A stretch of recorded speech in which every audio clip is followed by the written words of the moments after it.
Hello, Morongo Basin, and listeners around the world online at Z107.7fm.com. Here is the Z107.7 local news for Wednesday, September 3rd, 2025.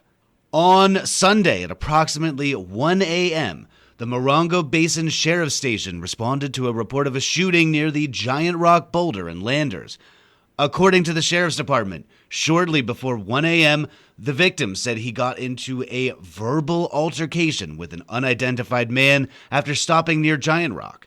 After the man departed southbound on Giant Rock Road, the victim says he heard several gunshots behind him and found evidence of bullet strikes to the rear of the off-highway vehicle he was towing.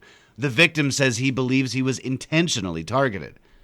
Deputies say that they visited Giant Rock and confirmed there were no injuries reported. Campers in the area said that there were 20 to 30 people present at the time of the incident, but most had left immediately after the gunfire, but before deputies arrived. The San Bernardino County Sheriff's Department is actively seeking information from anyone who witnessed the incident or anyone who can identify the suspect involved. If you have information, please call the Morongo Basin Sheriff's Station at 760-366-4175. Callers wishing to remain anonymous can contact the WeTip hotline at 1-800-78-CRIME. Last night, the Morongo Unified School District Board of Trustees held their first meeting of the 2025-2026 school year at Joshua Tree Elementary. Reporter Gabriel Hart was there and joins us with this recap. The meeting began with the board congratulating Friendly Hills Elementary's recent achievement as a 2025 California Distinguished School, with a special certificate of appreciation to Friendly Hills Principal Randy Eigner. Established by the California Department of Education, the California Distinguished School Award honors schools in the state that demonstrate exemplary achievements. Assistant Superintendent of Human Resources Stacy Smalling introduced two new members of the staff to the board. Director of Professional Learning, Instruction, and Enrichment Support, Marcela Zamudio, and new Director of Facilities, Maintenance, and Operations, Mike Ogdahl. Smalling also reported an improvement of MUSD's challenges with hiring personnel, citing more innovative advertising and hiring fairs, the latter which hired 15 people from each fair. In total, MUSD was able to hire 51 new teachers, starting the year off fully staffed in certificated positions. Assistant Superintendent of Elementary Education, Dr. Gracie Gutierrez, reported a successful summer meal program for the district, with the Nutritional Services Department serving nearly 229,000 meals across their summer distribution sites. Assistant Superintendent of Secondary Education, Amy Woods, gave a report on last year's AP scores, showing a steady improvement in the last 3 years. In 2023, a 39% passing rate to this year at 54%. Assistant Superintendent of Business Services David Daniels brought more good news. Last January's projection for enrollment was 7,142 students, and with what Daniels called a, quote, explosion of enrollment over the summer, that number came to a total of 7,332 students, up 190 students. Reporting for Z107.7, I'm Gabriel Hart. A group of OHV enthusiasts are saying that proposed expanded airspace use by the U.S. military would threaten Johnson Valley's off-highway vehicle use area. Online news editor Robert Hayden has more. The Blue Ribbon Coalition is a nonprofit organization that is self-described as a group that fights to preserve recreation across America's public lands, and they're saying a proposed expansion of the U.S. military's airspace is threatening the Johnson Valley shared use area.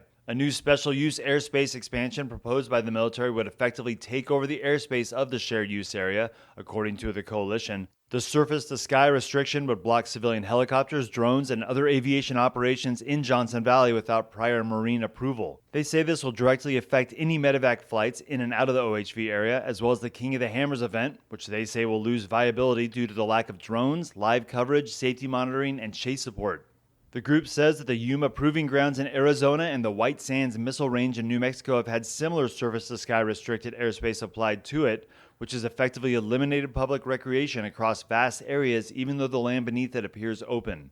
The Blue Ribbon Coalition is seeking changes to the proposal before the special use airspace moves forward, exempting the area from medevac restrictions and maintaining buffers between the OHV area and the military base.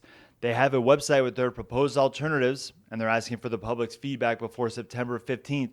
We'll have a link to their website, or you can find more information at www.blueribboncoalition.org. Reporting for Z107.7 News, I'm Robert Hayden. Every Wednesday, the city of 29 Palms hosts inexpensive yoga classes open to the community, designed for all ages and skill levels, Every Wednesday at the Lucky Park Activity Center, they promise a full day of yoga sessions.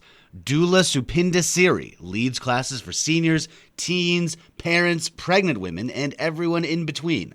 Most classes are drop-in and cost about $15, though senior yoga is free. For the full schedule and information about signing up for classes in bulk, see this story at Z107.7fm.com or call 760-206-6467.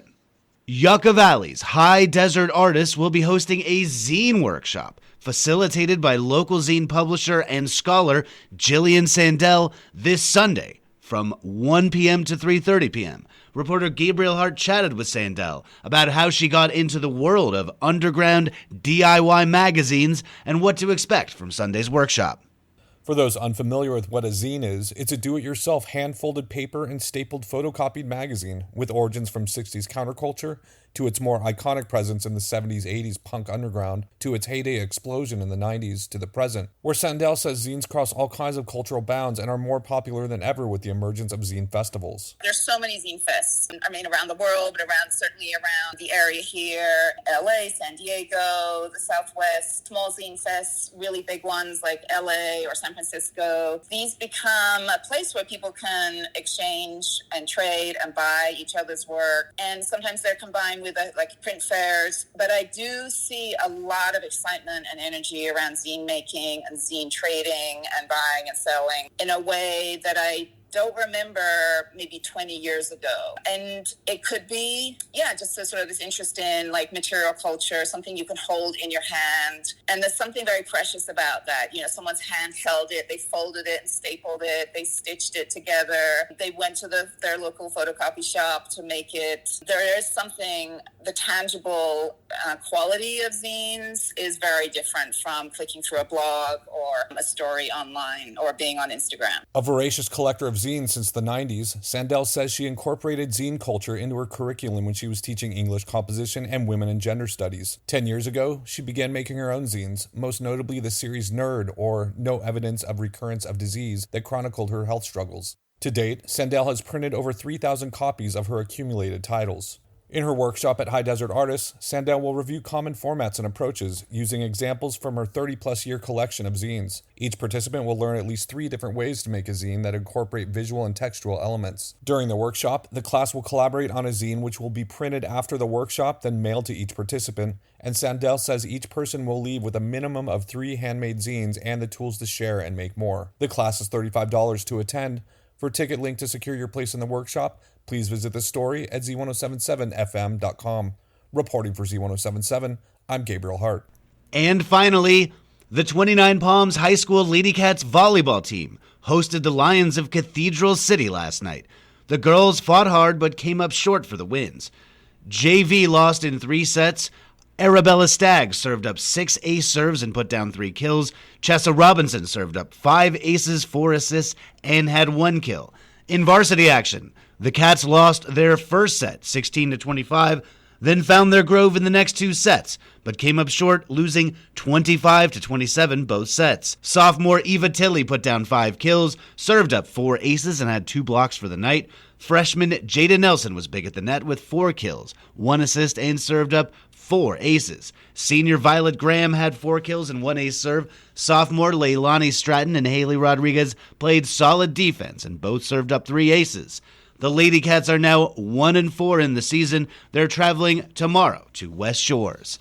That's our local news. Hear local news 7 times a day, 7 days a week at 7, 8, 9, noon, 4, 5, and 6.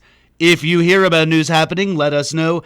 Email us at tips@z1077fm.com. Reporting for the Morongo Basin News Leader, the award-winning Z1077 Local News, I'm News Director Jeff Harmatz.